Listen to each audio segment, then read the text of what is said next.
Ok, xin chào mọi người, quay trở lại với kênh LMC Channel của mình. Thì tiếp tục video về phần mềm PC Limit. Hôm nay mình sẽ hướng dẫn cho mọi người một cách, một mẹo có thể đo nhanh hơn và hiệu quả hơn trong chương trình đo của mình ha.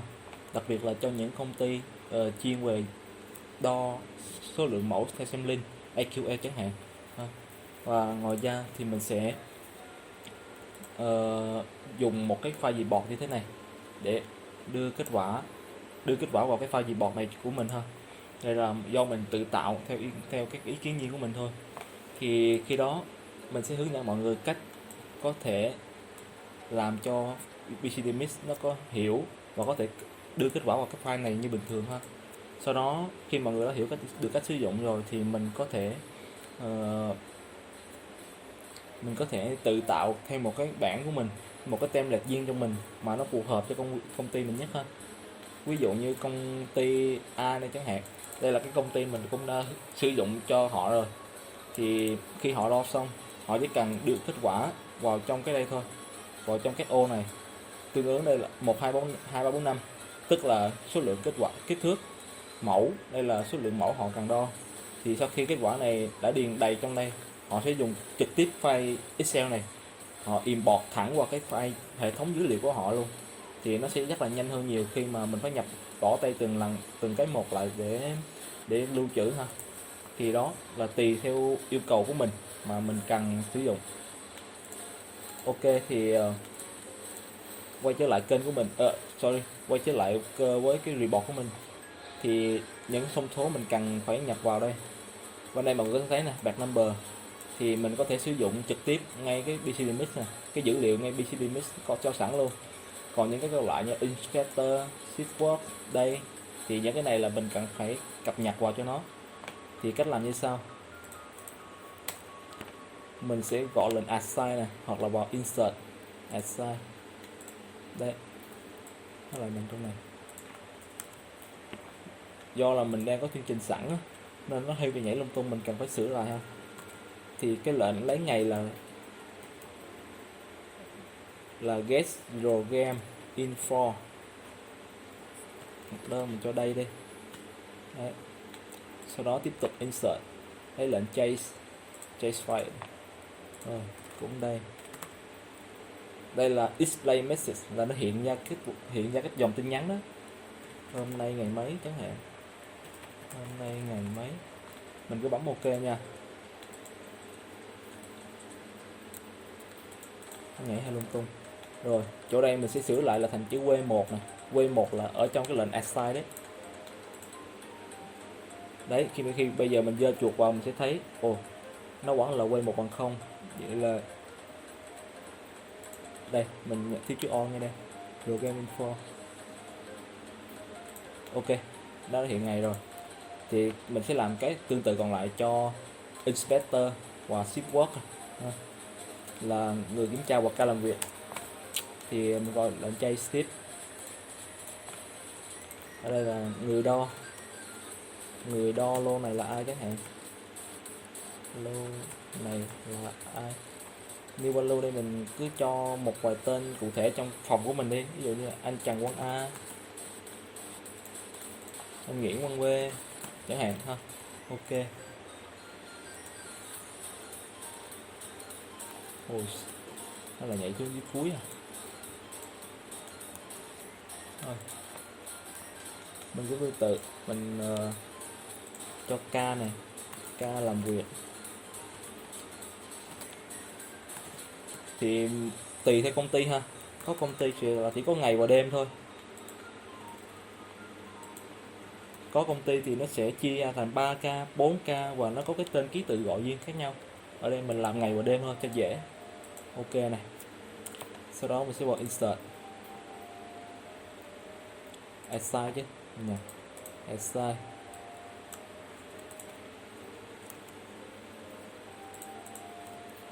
Ok, thì ở đây sẽ là bằng get chase value. Đấy, mình sẽ nhập là người đo. Tương tự ở dưới này sẽ là v3, cũng là get chase value.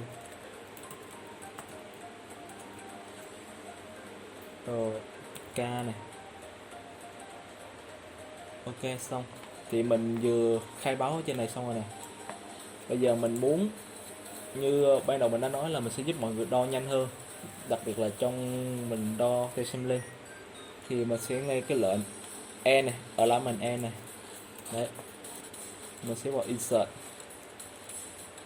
debug command này, chọn lệnh command, nhập vào input nha. Rồi, số lượng mẫu muốn đo bao nhiêu chẳng hạn, mình ok. Rồi mình copy lên lại đây.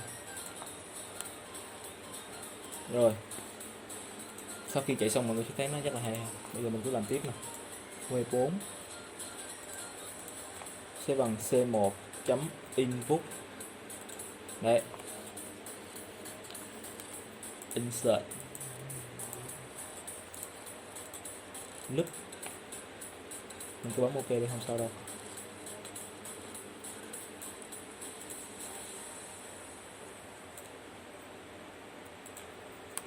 Rồi ngay cái chữ number này nè, mình sẽ cho nó là W4 nha, là mình nhập bao nhiêu thì cái W4 nó sẽ chạy bấy nhiêu, đúng không? Rồi xuống đây mình gõ lệnh command tab ra này. Ở đây mình sẽ gõ là nhấp ok khi mà đã đặt mẫu mới tiếp theo lên.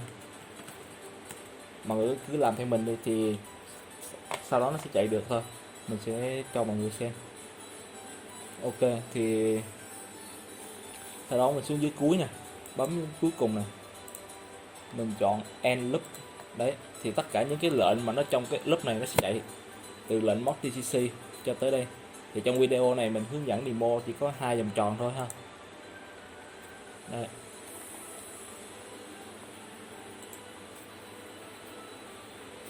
Rồi phần tiếp theo mình sẽ đưa cái report, đưa file Excel của mình vào. Thì trước tiên này mọi người thấy cái file, mình tắt đã nha, tắt file. Đây là file Excel của mình đúng không? Mình Ctrl X nè để mình đưa nó vào. Thì bây giờ là mọi người phải vào cái folder của cái BCD, cái phần mềm BCD Mix của mình trước ha. Đây, mình vào phần Excel from report template nè, mình thảy nó vào đây, bỏ nó vào trong này. Sau đó để chụp cái cuối này nha, mấy cái lệnh mấy sau đó nằm trong lệnh loop á, insert này, mình vào Excel from report này. Đây, thì trong đây nó có rất là nhiều form, là những cái form mẫu có sẵn ha, mình có thể sử dụng được. Còn không thì đây là cái file mà cái form mà mình vừa mới đưa vào. Thì cách sử dụng như sau: bạc number này, mọi người thấy bạc info đây không, mình có thể ném nó vào luôn, đó, rất là dễ dàng. Inspector là người đo nè. Đấy, ba cái dữ liệu này là mình vừa mới tự tạo ra ha. Ba dữ liệu đó nó chính là cái này nè. Ký mình cho coi sao. Rồi mình bỏ bạc number vào này. Inspector người đo, ngày là mình không ca này. Ngày á thì mọi người phải bấm nè, chuột phải vào refer change file, chọn ngày. Đấy, vậy nha, thì nó theo cái ngày hàng ngày được. Ví dụ như hôm nay là 18 tháng 8 thì ngày mai mọi người mở cái file này lên nó sẽ thành 19 tháng 9 ha. Nó theo cái thời gian thực tế luôn. Dimension ID mình sẽ bỏ là BCID vào này, nominal mình bỏ vào, up to dung size cao nhất cho phép, dung size thấp nhất cho phép. Mẫu 1 đến mẫu 7 thì mình sẽ bỏ vào giá trị này, measured value này. Rồi ok, sau khi mình bỏ xong mình tô hết nó nè, mình bấm set as data area. Đây, nó lên màu vàng vậy là ok. Thì mình vừa mới làm xong. Trong đây nó còn một số dữ liệu khác nữa thì mình có thể sử dụng ha. Mọi người có thể tự sử dụng, nó hoạt động y hệt như cái file report của mình bình thường thôi. Vào report setting thì ở trong đây mọi người nên bỏ cái phần time này đi, vào phần đây này đi. Nói chung bỏ những cái này đi, để lại bad name thôi. Tại vì sao? Nếu mọi người giữ time hoặc là đây á, thì nếu mà qua một ngày hoặc là thời gian trong quá trình đó đã di chuyển một rồi thì nó không thể nào lưu hết tất cả kết quả trong một file Excel được, nó sẽ ra thành nhiều file. Bởi vậy mình xóa hết đi, mình chỉ để bạt name thôi ha, thì nó sẽ tất cả kết quả dữ liệu đo của mình sẽ nằm trong một file. Mình sẽ lưu nó, địa chỉ lưu thế là download chẳng hạn. Ok, mình tạo này, thì đó, sau khi tạo xong mọi người sẽ thấy mình sẽ có một cái file, một cái hai lệnh code như thế này. Rồi bây giờ mình sẽ đo thử nha, Ctrl Q này. Đấy là sau khi mình tạo chương trình xong, mình đã lưu cell lại. Bây giờ mình có một lô hàng mới về, mình cần kiểm tra đúng không? Thì bây giờ là hôm nay ngày mấy nó nhập vào cho mình rồi, người đo là ai thì mình chọn con B chẳng hạn, là đêm. Rồi ok, thì lần đầu đo thì nó sẽ bắt bạn đo lại như bình thường là thủ công 321, thì mình cứ đo là thủ công ha.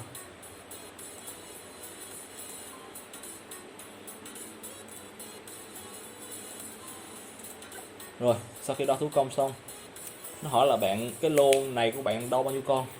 Ví dụ lô này mình đo ví dụ là 4 con thôi cho nó nhanh, 4 con này. Nó hỏi nhập ok khi mà đã đặt mẫu lên tiếp theo. Thì lần đầu đo cái mẫu bạn vừa mới đo thủ công xong, bạn bấm ok như bình thường ha, nó sẽ đo.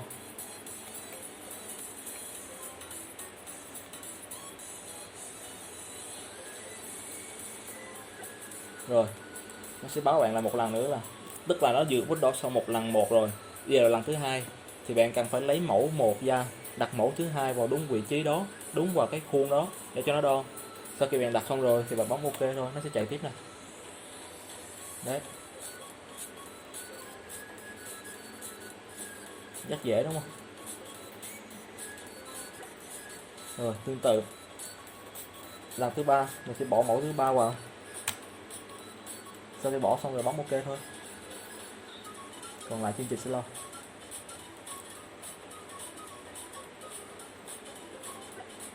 Rồi tương tự lần thứ cuối cùng mình lấy mẫu 3 ra, đặt mẫu 4 vào, bấm ok.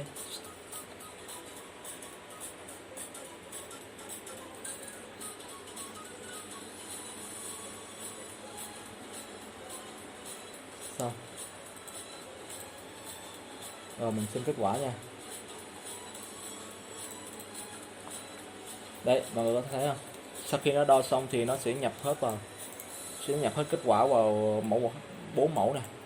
Thì ở đây là kết quả nó vẫn đúng như cái nominal luôn, là do mình đang đo trên CAD thôi, không phải đo thực tế nên số nó vẫn vậy ha. Ok, thì đó là cách mà mình chỉ cho mọi người trong hôm nay. Về phần deport để mình kiểm tra lại nè, cái phần full screen này mình sẽ bấm yes thấy không, thì khi đó này, đó nó sẽ hết cái màn hình mình luôn, mình có thể dễ nhận biết hơn. Thì đấy, thì trong video hôm nay mình muốn hướng dẫn như vậy thôi, hy vọng mọi người cảm thấy nó hữu ích cho mình. Và cái phần cái chức năng này, cái mẹo này á, mọi người nên sử dụng một cái khuôn mà nó đặc biệt dành riêng cho con hàng đó đấy. Khi đó thì nó sẽ tối ưu và hiệu quả hơn ha. Tại vì nếu mà lệch tọa độ quá thì nó cũng ảnh hưởng tới kết quả và cũng như ảnh hưởng tới quá trình đo của mình ha. Nên mình mong là nếu có thể có khuôn cố định thì nó sẽ hiệu quả hơn. Ok, hy vọng video này hữu ích cho mọi người. Nếu mọi người thấy hay giúp mình một like, một share để mình có động lực hơn ra video tiếp theo ha. Cảm ơn mọi người một lần nữa.